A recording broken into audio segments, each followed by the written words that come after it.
ভাঙড়ে জয়ের লড়াইয়ে আত্মবিশ্বাসী দুপক্ষ, কেন্দ্র বাহিনী নিয়ে মুখোমুখি নওশাদ ও শওকত। ভাঙড় বিধানসভা কেন্দ্র ঘিরে রাজনৈতিক উত্তাপ তুঙ্গে। জয়ের ব্যাপারে সমানভাবে আত্মবিশ্বাসী দুই প্রতিদ্বন্দ্বী নেতা নওশাদ সিদ্দিকী এবং শওকত মোল্লা। সাংবাদিকদের মুখোমুখি হয়ে দুজনেই নিজেদের জয়ের সম্ভাবনা নিয়ে দৃঢ় সুরে কথা বলেন।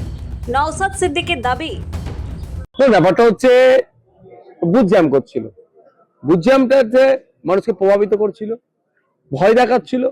100 মিটারের মধ্যে ওরা যদি ভোট দেওয়ার দরকার থাকে তোরা ভোটের লাইন আসুক না। একজন পঞ্চায়েতের সদস্য ওর নেতৃত্ব হচ্ছিল। প্রথম যখন আমি ভোট ওই বুথে যাই, পরিদর্শনে যাই, তখন বলে গেলাম, তাকে সরিয়ে দিল। যেই আমরা গাড়িতে উঠছি সে অকথ্য ভাষায় গালিগালাজ করে আবার বলছি যে এসে জড়ো হচ্ছে। তা নামলাম, দেখি এবার কেমন গালাগালি গেছে, সামনের সাথে গালাগালি দেখি। তোর প্রশাসন ছিল, সেন্ট্রাল ফোর্স, স্টেট ফোর্স তাড়িয়ে তাদের পকার পার করে দিয়েছে। ঠিক আছে, তিনটে তো একই আবার জেলা পঞ্চায়েত সমিতি সব জেলা পরিষদ থেকে সব যা আছে ভাঙড় 1 নম্বর ব্লক আর ওই পাটটাই সব বিনা প্রতিদ্বন্দ্বিতায়, কোনো প্রতিদ্বন্দ্বী রাখে নেই। মানুষের ক্ষোভ তো ওখানে পঞ্চায়েত নির্বাচনে এই জাগলগাছি, প্রাণগঞ্জ, নারায়ণপুর অঞ্চলের মানুষকে ভোট দিতে দিয়েছে। লোকসভা নির্বাচনে ছাপ্পা মেরেছে। এই সুযোগ আগে অবাধ নির্বাচন হয়েছে। আমি বামনঘাটা ব্যবতা যদি আসছিলাম, মানুষজন শুধু জিজ্ঞাসা করছেন এবারে ভোটটাতে কেমন শান্তি পাচ্ছেন। বলছে অনেক দিন এইরকম ভোট আমরা দিতে পারিনি। ঠিক জায়গায় দিয়েছেন তো? বলে হ্যাঁ, এটাই তো গণতন্ত্র ফিরানোর লড়াই। আমরা সর্বোচ্চ দিয়ে লড়াই করছি। ক্যানিং পূর্বতে আমরা জিতছি। 2-4টে বুথে ওরা ভাবছে চাপা ফাপা মেরে জিতে যাবে নাকি। ঠিক যেভাবে ভাঙড়ে কাউন্টিং এজেন্ট পাবে না বলে তৃণমূল বা শওকত সাহেব সেখানে এখনো গলাবাজি করছে নাকি জিতছে। যদি গলাবাজি না করে কে গণনা কেন্দ্রে যাবে? ওদের হয়ে গণনা কেন্দ্রে পর্যন্ত নিয়ে যাবে টেনে, ওই জন্য করছে। দেখুন, আমি প্রথম থেকে বলে আসছি, এখনো বলবো যে আমার ডবল ডিজিট নিয়ে এবারে বিধানসভায় যাচ্ছে।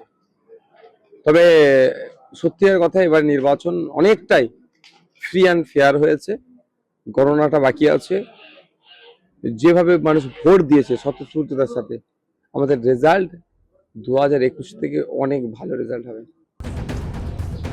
অন্যদিকে শওকত মোল্লা সম্পূর্ণ ভিন্ন সুরে কেন্দ্র বাহিনীর বিরুদ্ধে একাধিক অভিযোগ তোলেন। তার দাবি, ইলেকশন বাহিনী এটা ধরে নিতে পারে পাকিস্তান আর ইন্ডিয়ার যুদ্ধ হয়েছে একরকম। মানে যেভাবে সেন্ট্রাল ফোর্সরা তাদের সাজোয়া গাড়ি থেকে শুরু করে সবকিছু এখানে নিয়ে চলে এসছে, শুধু খালি যুদ্ধ বিমানটা আনলেই এটা পরিপূর্ণ হয়ে যেত। এবং যেভাবে সেন্ট্রাল ফোর্সরা গতকাল থেকে সাঁড়াশি আক্রমণ চালিয়েছে, যেটা ইলেকশনে কখনো এই ধরনের আক্রমণ কখনো কোনো রাজনৈতিক দলের উপরে হয় না, যেটা তৃণমূল কংগ্রেসের উপর হয়েছে। সব মিলিয়ে আমরা যারা তৃণমূল কংগ্রেস করি, আমরা মনে করি সেন্ট্রাল ইলেকশন কমিশন একতরফা মনোভাব নিয়ে তারা কাজ করেছে এবং বিজেপিকে জেতানোর চেষ্টা করেছে, কিন্তু খুব বেশি লাভ হবে না।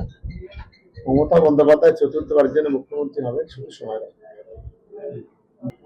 বেছে বেছে তৃণমূল কংগ্রেসকে মারা হয়েছে, মানে প্রচুর লোককে মারা হয়েছে, যেটা কখনো সম্ভব নয়। সেই কাজটা কিন্তু ইলেকশন কমিশন করেছে। আমরা এই বিষয়ে তীব্র নিন্দা এবং তীব্র ধিক্কার জানাচ্ছি। দুই নেতার এই পরস্পর বিরোধী বক্তব্য ভাঙড়ের নির্বাচনী লড়াইকে আরো উত্তপ্ত করে তুলেছে।